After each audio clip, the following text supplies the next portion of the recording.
au milieu de tes ennemis. Quand tu essaies d'être différent, on t'attaque. Qu'est-ce qu'elle veut nous prouver? Qu'est-ce qu'elle veut nous montrer? Je ne vais rien prouver à personne. Je suis juste différent. C'est pourquoi vous devez vous battre pour régner au milieu de vos ennemis. Parce qu'il y a des gens qui ne vont jamais accepter que vos différences émergent. Il y a des gens qui ne vont jamais accepter que vos différences voient le jour. Mais tu vas toujours te battre au milieu de l'adversité. Tu ne dois pas laisser les bras ni te plaire, mais tu vas te lever dans le combat. Tu vas passer 9 fois dans le combat. Certains manifestent simplement de la jalousie et de la haine contre vous. Vous comprenez ce que je dis?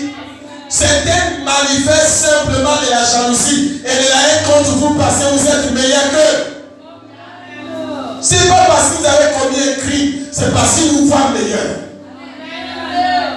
Quand vous voyez les gens qui vous haïssent, vous voyez les gens qui sont jaloux de vous, posez-vous des questions. Pourquoi? Parce qu'il y a une différence entre vous. Et cette différence, c'est cette différence-là qui attire la haine et la jalousie. Tu te dis peut-être je suis offensé ou je suis à me comporter de manière bizarre. Non, ça n'a rien à voir avec ton comportement. Et ils ont distingué la différence entre toi et eux. Et ça attire la jalousie et la haine. Dites avec moi, chef de l'erreur. Que tu m'haïsses ou pas, je vais régner au milieu de toi. Que tu me détestes ou pas, je vais régner au milieu de toi. Si Dieu l'a décidé ainsi sera dit au nom de Jésus. Je dis ainsi sera dit pour toi au nom de Jésus. La haine n'a pas commencé aujourd'hui. Tu ne seras pas la première à être haï. Les gens vont t'haïr quand tu veux faire la différence. Parce que la différence attire la haine. Parce que tu es mieux qu'eux. Qu'est-ce qu'elle veut nous prouver? Elle veut nous montrer que c'est quoi? La différence.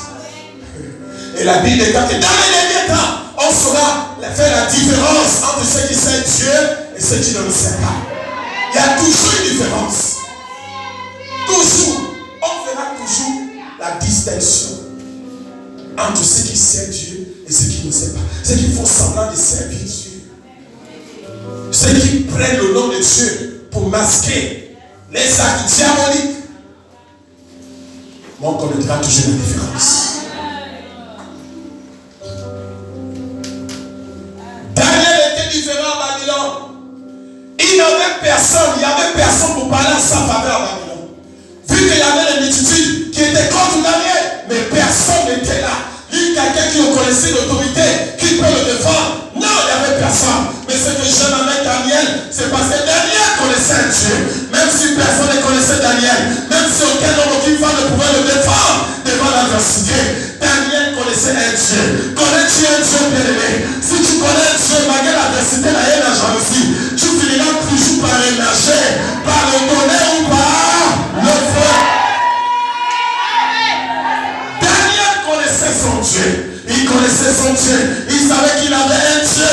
Et avec ce Dieu, même si je suis déporté vers la Babylone, étant qu'esclave, mais je sais à moi que je ne suis pas esclave. Et le Dieu que je porte à moi ne peut pas vivre à l'esclavage. Et il savait qu'il avait un Dieu de ciel qui peut intervenir à sa faveur. Et Daniel s'est appuyé sur l'Éternel, son Dieu. Et Dieu, au finish, l'a poussé à régner au milieu de ses ennemis. Voilà pourquoi la Bible déclare, ils l'ont persécuté. Ils ont tout fait, ils ont combattu, mais Daniel est resté debout. Ils ont tout fait, ils ont fait des décrets contre Daniel, mais le Dieu de Daniel est resté debout. Et dit c'est mon serviteur, c'est mon fils. Ils ont jeté la force, ils ont déposé un lieu, ils demandent la vie Daniel, parce qu'il nous énerve. On est fatigué de voir